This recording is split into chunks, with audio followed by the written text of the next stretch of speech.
Class 9th का chapter 1 चल रहा है जो हमारा। इसकी हम प्रश्नावली 1.2 पर पहुँचे हैं। तो इसका ये पहला क्वेश्चन हम करेंगे जिसमें हमें सत्य असत्य बताना है, जिसमें कि पहला पार्ट है प्रत्येक अपरिमेय संख्या वास्तविक संख्या होती है। तो जैसे कि मैंने आपको उस दिन बताया था कि जो परिमेय संख्याएं हैं वो क्या होती हैं, जिनको हम बटे के रूप में लिख सकते हैं, ठीक है। और अपरिमेय कौन सी होती हैं, जिनको हम बटे के रूप में नहीं लिख सकते, ठीक है। अपरिमेय कौन सी संख्याएं होती हैं जिनको हम बटे के रूप में नहीं लिख सकते, जैसे कि पाई है, ठीक है। जैसे कि कोई दशमलव का नंबर है जो ना ख़त्म हो रहा है ना रिपीट हो रहा है, ठीक है। और जैसे कि √2, √3, इनके मान कैसे होते हैं, जो दशमलव में ना ख़त्म होते हैं ना रिपीट होते, तो इन संख्याओं को हम बटे के रूप में नहीं लिख सकते, ये होते हैं अपरिमेय। तो लेकिन संख्याएं चाहे परिमेय हो चाहे अपरिमेय हो, वो सब वास्तविक संख्याएं होती हैं। वास्तविक संख्याओं का मतलब ही यही होता है कि परिमेय और अपरिमेय इन सब का संग्रह है, इन सब को मिलाकर ही वास्तविक संख्याएं कहलाती हैं। इसलिए इसका जवाब है हाँ, सभी अपरिमेय संख्याएं वास्तविक संख्याएं होती हैं।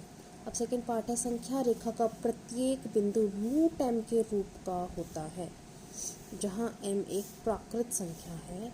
ये जैसे संख्या रेखा है आपका, इसका जैसे ये बिंदु 0 है, ये बिंदु 1 है, ये बिंदु 2 है, तो प्रत्येक बिंदु √m के प्रकार का होता है, जहाँ m एक प्राकृत संख्या है। तो ऐसा नहीं है, अब बीच में आपको ऐसे नंबर मिल जाएंगे जो √m के रूप में नहीं लिखे जा सकते, मतलब m को प्राकृत लेने पर √m के रूप में हर बिंदु को आप नहीं लिख सकते। तो इसका जवाब है नहीं। अब तीसरा पार्ट है प्रत्येक वास्तविक संख्या अपरिमेय होती है।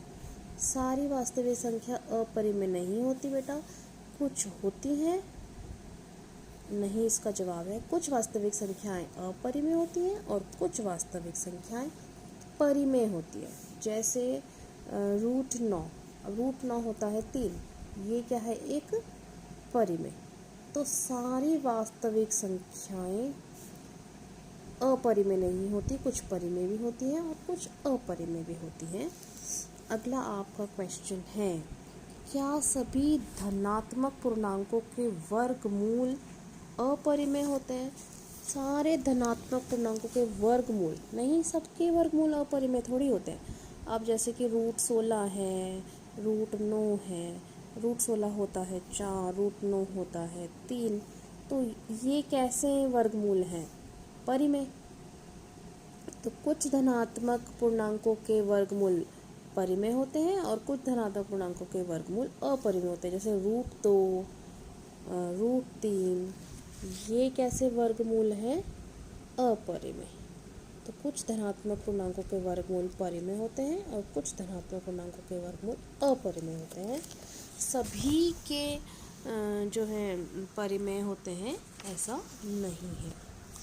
उसके बाद हम चलते हैं अगले क्वेश्चन पे, जिसमें हमने √5 को संख्या रेखा पर बनाना है। तो इसमें हम वही संख्या रेखा बनाएंगे, यही हम 0, 1, 2, 3 हमने जो है बराबर गैप लेना है। और हमने इसमें जो है गैप 2-2 सेंटीमीटर का मैंने आपको सलाह दी थी कि उससे जो है ये ठीक रहता है, ज़्यादा टाइट नहीं होता, 2-2 सेंटीमीटर का। उसके बाद हम क्या करेंगे, 2 पर 90 डिग्री का कोण बनाएंगे। उसको इसकी लंबाई हम उतनी ही रखेंगे जितनी ये गैप है।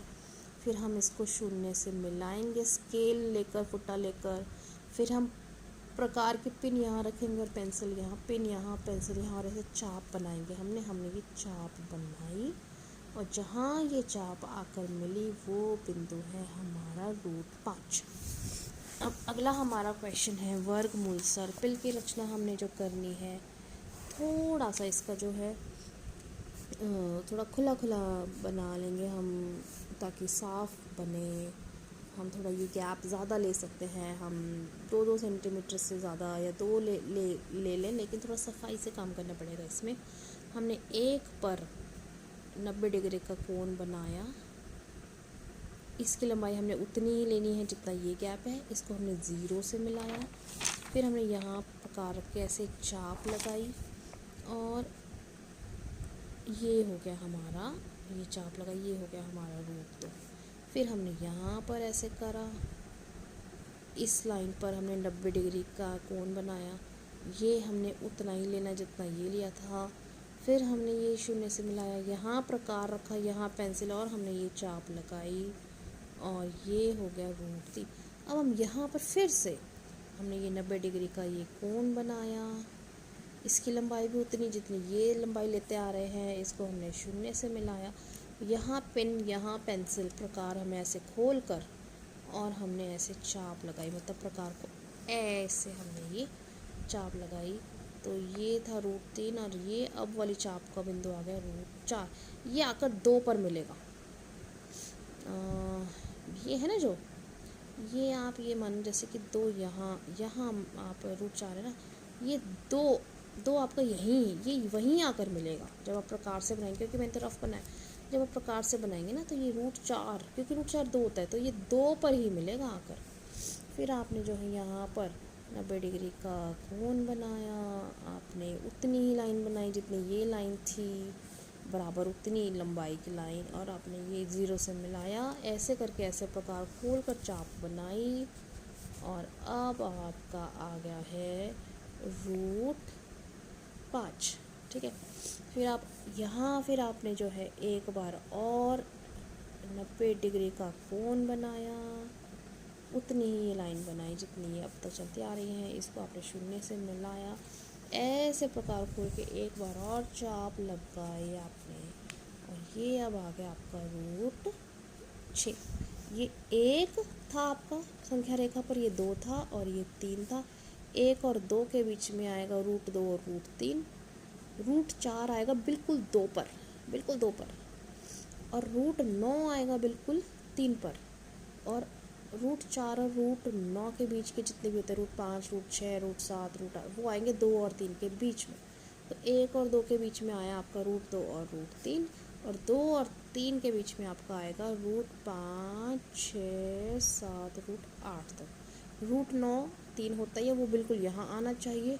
रूट 4 आपका 2 होता है, वो बिल्कुल यहाँ आना चाहिए। ये आपका ऐसे करके आपका वर्गमूल सर्कल बन गया है।